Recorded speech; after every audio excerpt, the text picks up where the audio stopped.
Julie, do you want to start? Thanks, Josh. Yesterday, you were able to at least describe the talks in terms of making progress, making enough progress to continue on past this March 31st deadline. Are we in a place right now where that progress is continuing? The sense that we have is, yes, that the talks continue to be productive and that progress is being made. I've observed several times over the last few weeks that we have been at this for more than a year now. And the time has come for the Iranian negotiators to begin to make the kinds of serious commitments that the international community, including the United States, will insist upon. Those are commitments related to demonstrating that they have shut down every single path to a nuclear weapon and indicating a clear commitment to cooperating with an intrusive set of inspections.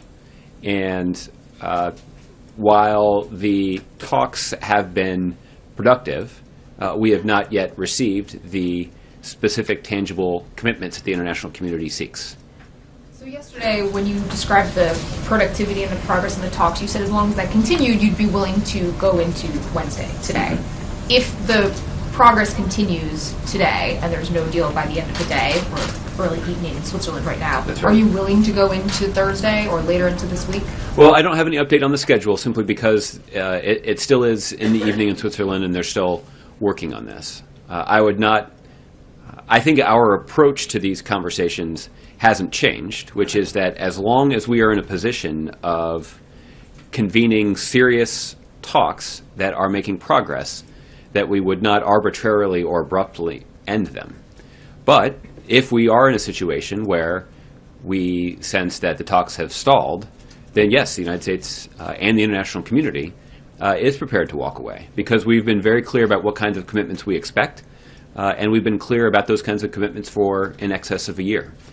At the same time, I don't want to oversimplify what we're dealing with here. This is a very complicated situation, and we want to be sure that we're clear about the details. The details in the situation matter significantly. Those talks in Switzerland are ongoing, and we'll continue to monitor them from here. But for updates on the schedule, we'll wait for those announcements to be made. Right, I just want to make sure I'm getting it right, because this is an important point. That if we get to the end of today and there is no agreement, but there is still progress, you will extend it tomorrow.